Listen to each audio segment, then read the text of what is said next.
Your grandfather never bought a bag of fertilizer in his life, not one. And his yield still beat half the farms using it today. That's not nostalgia. Somewhere between the 1950s and now, an entire industry convinced you that healthy soil comes out of a bag, that pests only die from a sprayer, and that if it doesn't have a barcode, it doesn't work. That lie has cost farmers like you thousands of dollars a year, every year, for decades. Today we're going back to the tool shed your grandfather kept, the one with rusty nails, old pennies, a jar of honey, and a coffee can full of bone scraps. Nothing fancy, nothing expensive. That shed fed a family and fed the soil for 30 years without a single trip to the co-op. By the end of this video, you'll know exactly what was in that shed and why it worked. The trick that turns your soil test into a kitchen experiment. The weed that's secretly the best fertilizer you own. And the mistake almost every farmer is making right now with their own manure pile. One that's quietly burning their soil instead of feeding it. If any of this reminds you of your dad or your granddad walking the rows with a coffee can in hand, hit subscribe right now, because this channel exists for people who still believe the old ways were the smart ways. Let's get into it.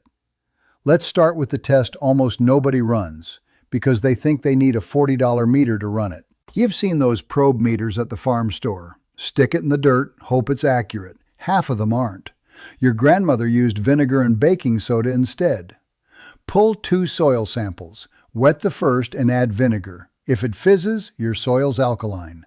Wet the second and add baking soda. If that one fizzes, you're acidic. Neither fizzing much means you're close to neutral, right where most row crops want to be. You won't get a decimal point lab reading, but for 90% of the decisions you make on your land, you don't need one. You need direction. Save the lab test for high-value acid lovers like blueberries. For everything else, 2 kitchen ingredients will tell you what you need to know in 30 seconds. Once you know your ground leans acidic, there's a trick for making that work in your favor, and it starts with something you've probably been throwing in the scrap bucket for years. Out in the Azores, the hydrangeas bloom in a blue so deep people stop their cars to stare. That color comes from iron in the volcanic soil.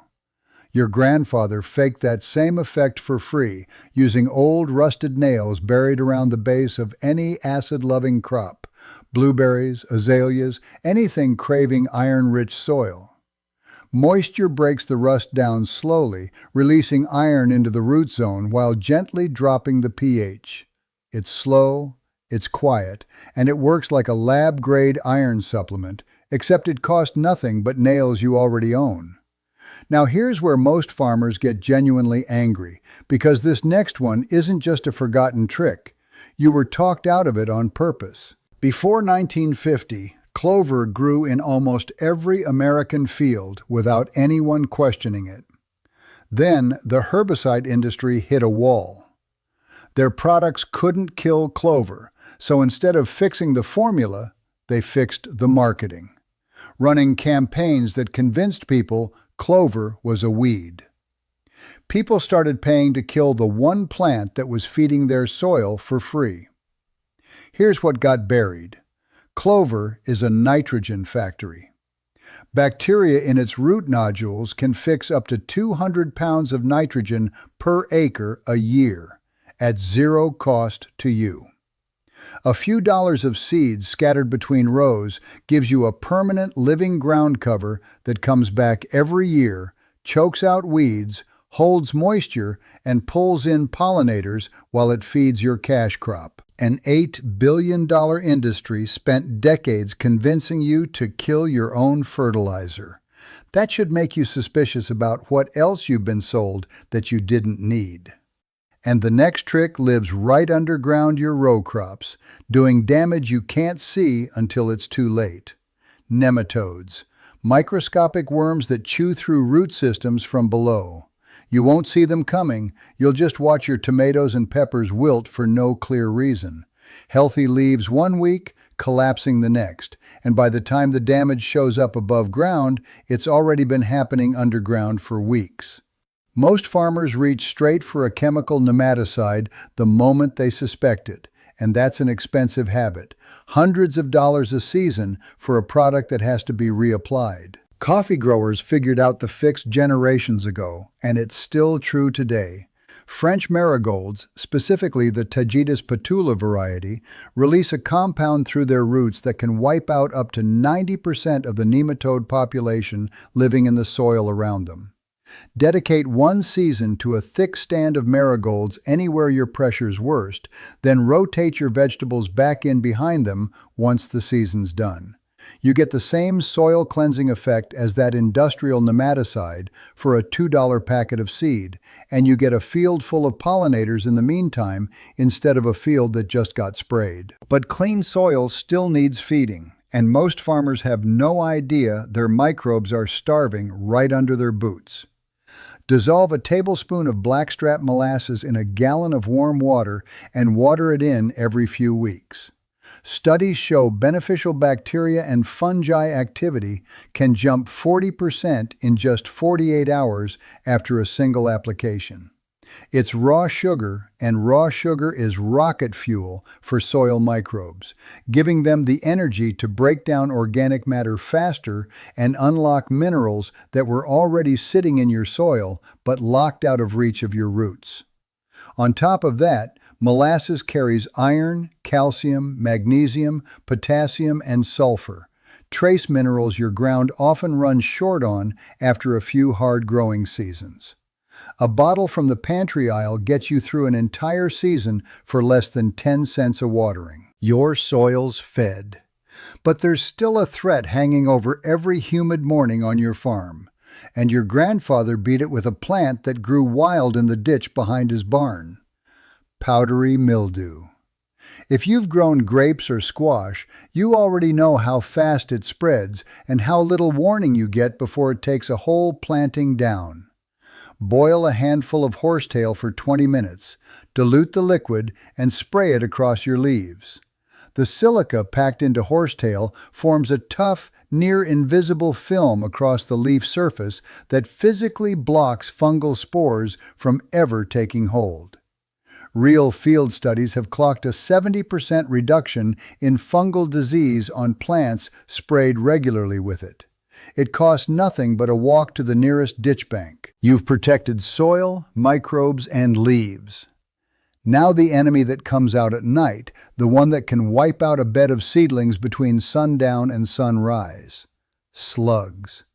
Line the rim of a bed with pennies minted before 1982, back when they were up to 95% pure copper. When a slug's slime trail touches that copper, it triggers a tiny electrochemical reaction, enough to send it retreating immediately without harming it or anything else nearby.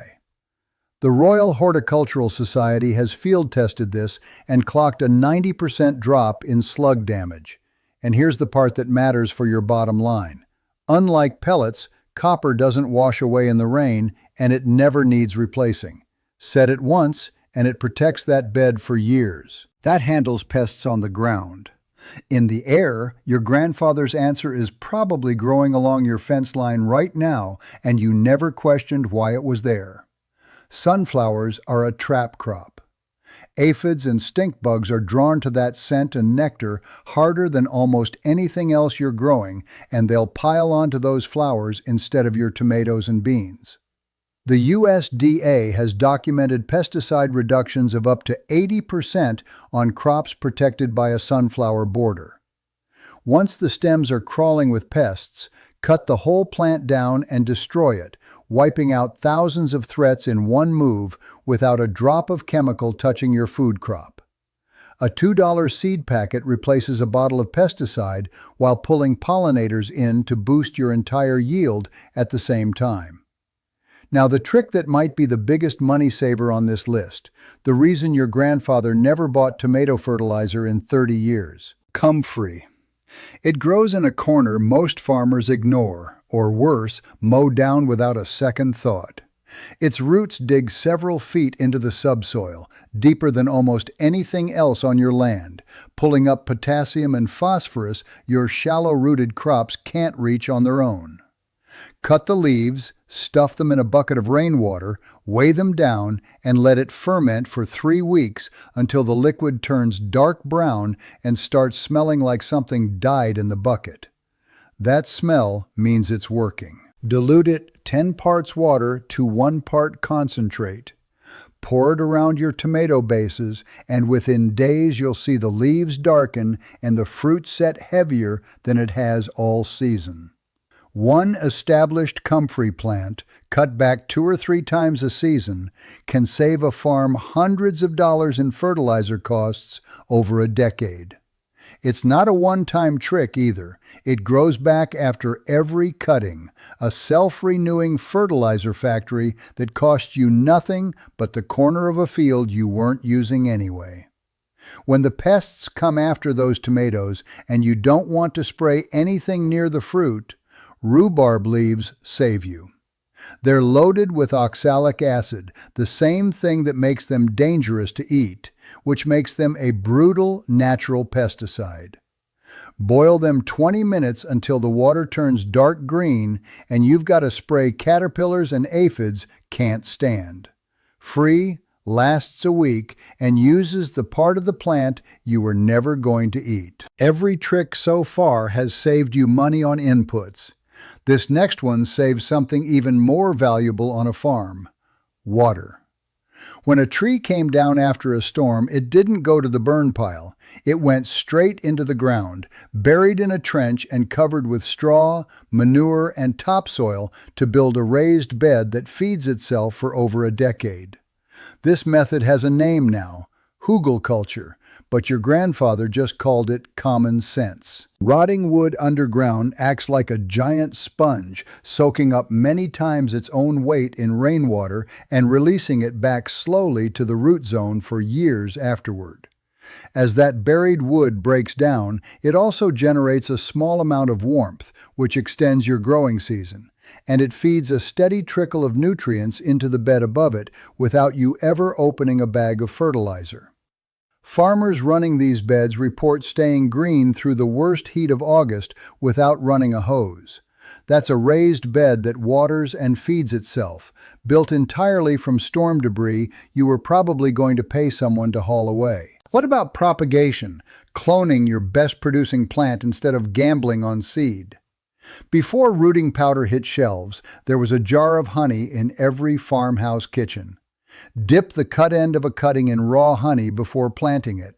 An enzyme in honey acts as a natural antibacterial barrier while stimulating faster root growth. Success rate around 85%, right in line with the expensive powders, except honey never expires. Now let's talk about the fertilizer most farmers pour straight down the drain. Whey, left over from cheese or yogurt, carries dissolved calcium, potassium, phosphorus, and beneficial bacteria. Farmers who watered tomatoes with it saw less blossom end rot, bigger and sweeter berries. Completely free. And bones from dinner didn't go in the trash either. Simmered for hours, the golden broth delivers calcium and phosphorus your roots absorb almost immediately, triggering root growth and blooming, while the breaking down gelatin releases nitrogen-rich amino acids over time. Bagged bone meal takes weeks to release. Bone broth shows results within hours. Now the workforce your grandfather never had to pay. Pipes drilled full of holes, buried standing up between the rows, fed vegetable scraps and crushed eggshells every morning, turned into housing for earthworms. Their castings, left directly in the root zone, carry nitrogen and potassium levels far higher than ordinary soil. No tilling, no hand fertilizing required. And here's the mistake I promised you at the start, the one almost every farmer is making right now without realizing it. Fresh manure straight out of the barn feels like a shortcut. It isn't. Fresh chicken manure is so hot with nitrogen, it can scorch roots and burn seedlings right down to nothing within days. And fresh cow manure carries weed seeds and pathogens that take months of proper composting to break down safely. Your grandfather knew the difference between manure that feeds a plant and manure that kills it. And the line between those two is time. Compost it first or save it for next year's beds. Never spread it straight onto what you're growing right now. There's one exception to that rule, and it's sitting in a hutch behind most farmhouses without anyone thinking twice about it. Rabbit manure is the one manure on Earth that can go straight onto living plants with no composting weight at all. Its naturally balanced ratio of nitrogen and phosphorus won't burn a thing, even fresh. Scatter it the same morning you collect it, and a single pair of rabbits can produce enough manure to fertilize an entire operation, season after season, for the cost of the feed you're already buying. Chickens handle something else entirely, the closest thing to a self-operating tiller you'll ever own. Set a bottomless wire mesh frame over a bed that just got harvested and turn a few chickens loose inside it. In just a few days, they'll scratch up the topsoil, eat every weed seed, pest larva, and hiding slug they can find, and leave behind a fresh layer of nitrogen-rich manure worked directly into the dirt by their own feet. Once the bed's clean, move the frame to the next one and repeat the cycle down the row. A gas-powered tiller costs hundreds of dollars and compacts your soil structure every time you run it. A mobile coop costs you almost nothing, improves the soil instead of damaging it, and puts fresh eggs on the table while it works. At night, a single toad living on your land is worth more than a bottle of pesticide. Every night it hunts down dozens of slugs, caterpillars, and beetles, and can wipe out over 3,000 garden pests in a single season without you spending a dollar. All it takes to keep one around is a broken terracotta pot propped up on one side with a small stone in a cool, damp corner, giving it somewhere to hide during the day so it's ready to hunt after dark. A chemical spray can just as easily kill the bees and beneficial insects you want around. A piece of broken pot keeps a natural hunter working your land for free for years. None of this matters if your ground can't hold water when it counts. If you're farming any kind of slope, you already know how fast rain runs off and takes your topsoil with it on the way out. Before rain barrels and drip irrigation systems, the fix was a shovel and an afternoon of work. Shallow trenches dug along the contour lines of the land. When rain falls, instead of sheeting off, it collects in those trenches and soaks in slowly, building an underground reservoir that keeps your soil moist for days after the storm is past. A well-planned trench system following the natural contour of your land can replace a complicated irrigation setup entirely, working every single time it rains, for zero ongoing cost, ever. Here's a trick that looks like pure laziness from the outside, but it's actually one of the smartest weed strategies your grandfather ever ran, and almost nobody bothers with it anymore. Prep a bed, then leave it sitting empty for 2 or 3 weeks. Water it, let the first real rain of the season hit it, and let every weed seed near the surface wake up and germinate. Once that first flush of tiny weeds shows up, a quick pass with a hoe clears them out before your actual crop ever goes into the ground. Since most weed seeds only germinate once they get enough light and moisture, this trick can cut your season-long weed pressure by up to 80%. No herbicide, no plastic mulch, just patience at the front end that saves you hours of hand weeding later. Don't fight the weeds. Let them walk into their own trap. If you're working small acreage, potatoes stacked vertically in a low wooden frame with straw and soil added as the sprouts grow, force roots and tubers along the whole buried stem. Come fall, knocking over a 3-foot tower is like tipping a treasure chest, dozens of pounds from under 10 square feet of ground.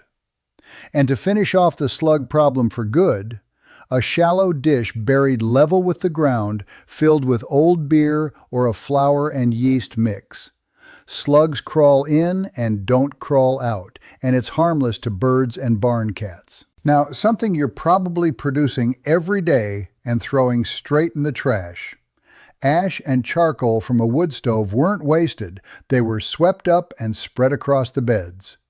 Over years, that ground turns darker and holds moisture better. Modern science calls it biochar and sells it at a premium. It locks nutrients into the soil for decades and gives beneficial microbes permanent housing underground. If you're heating your home or burning brush, you're already producing this. Stop throwing it away. Now, a couple of tricks that might genuinely surprise you. The herbicide industry is worth over $8 billion a year, and your grandmother was killing weeds with a spray bottle. The USDA's Agricultural Research Service tested it in 2002. At 20% acetic acid, vinegar achieved an 80 to 100% kill rate on lamb's quarters, foxtail, pigweed, and Canada thistle.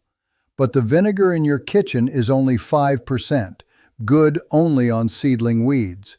You need the 20% horticultural strength for established growth, sprayed directly on foliage on a dry, sunny day, with a teaspoon of dish soap per gallon to help it stick. A warning that matters just as much as the trick itself. Vinegar is non-selective. It'll kill anything green it touches, your crop included. So this is a spot treatment for your gravel drive, your fence lines, and your field edges, not a broadcast spray anywhere near what you're growing. It also only kills the top growth, not the root system, so perennial weeds like Canada thistle will come back and need repeated hits over the season. And 20% horticultural vinegar is nothing like the bottle next to your olive oil. It will burn skin and eyes on contact fast. Gloves, goggles, and the same respect you'd give any other chemical on your operation. An $8 billion industry was built solving a problem that was sitting on a kitchen shelf the whole time. Here's what your grandparents did with the weeds they pulled, instead of hauling them to the burn pile or the landfill. Dandelions, nettles, clover, thrown straight into a bucket of water to rot down into what old-timers called weed tea. Think about what you're actually doing every time you bag up weeds and haul them off your property. You're throwing away fertilizer that grew for free right there in your own dirt. Weeds are deep-rooted nutrient miners. Dandelions pull potassium and calcium up from subsoil your crops can't reach. Nettles run up to 7% nitrogen by dry weight, plus iron and calcium. Clover's been fixing nitrogen straight from the air the entire time it was growing, and you were about to throw all of it away. Fill a bucket 2/3 full of torn weeds. The more variety, the better. Cover with water, cover the bucket loosely so gas can escape, and wait 2 to 4 weeks. Dilute 1 part concentrate to 10 parts water and drench it around your plants every 2 to 4 weeks. Keep topping the bucket up indefinitely. Don't seal the lid tight. The fermentation gas builds pressure. And don't use weeds that have already gone to seed, or you'll spread them across your whole operation. Fair warning, it smells like death. That's the nitrogen breaking free. Now, a trick I want to be straight with you about before we go there, because it's stranger than everything else on this list. Back in 1974, a researcher named Albert Roy Davis published photographs of radishes 3 times their normal size, grown using nothing but a magnet. Mainstream science mostly dismissed it, and honestly, the evidence is still mixed today. But it hasn't gone away either. A meta-analysis pulling together 26 separate studies found generally positive effects on seed germination from magnetic exposure, and university trials out of Egypt, Turkey, and Iran on magnetized irrigation water have reported real yield jumps. Tomato germination at 56% versus 33% for untreated water. Lentil yields up as much as 38%. If you want to test it yourself, place seeds on the south pole of a strong neodymium magnet for 24 hours before planting, and use a compass to confirm which pole is actually facing up, because getting it backwards has been shown to hurt germination instead of helping it. I'll say this plainly. This is not settled science. Treat it as an experiment on a small test plot, not a full field strategy. But given how cheap a magnet is against the upside these studies report, plenty of farmers think it's worth a shot. Last one, and it might be the most important for the long-term health of your ground. A researcher named Philip Callahan spent decades studying why the most fertile soils on Earth, volcanic soil, the Nile Delta, old-growth forest floor, all share a property most farmers have never even heard of. They're paramagnetic, meaning they respond measurably to magnetic fields. Heavily depleted farmland tends to test far lower on that same scale. And here's the uncomfortable part. The fertilizer industry has had zero incentive to ever tell you about this, because you cannot sell a magnetic property in a bag every spring the way you can sell synthetic nitrogen. The practical fix is crushed basalt rock dust, $8 to $15 for a 50-pound bag at most landscape supply yards. Apply 10 to 20 pounds per 100 square feet, worked into the top 4 to 6 inches. A 2024 study from the University of Vermont and University of Massachusetts found basalt increased soil organic carbon by 69 to 135% and boosted available calcium, magnesium, and potassium by up to 250%. This isn't a quick fix. The minerals release slowly. Think of it less like fertilizer and more like infrastructure, rebuilding the mineral foundation your soil runs on for years to come. So there it is, every trick your grandfather kept in that tool shed. Not one needed a credit card. Not one needed a manual off the internet. Every single one started the same way. Somebody older putting a tool in your hand and saying, "Watch how it's done." Which one are you actually going to try this season? The vinegar, the comfrey, the basalt dust, the chicken tractor? Or is there a trick your own grandparents used that never made this list? One you're afraid is going to disappear if somebody doesn't write it down? Put it in the comments below. And if this video saved you even one trip to the farm store, hit like so it reaches the next farmer scrolling past who needs to see it. Subscribe for more of your grandparents' wisdom, and share it with the one person in your life who still remembers how it used to be done. Thanks for watching, and I'll see you in the next one.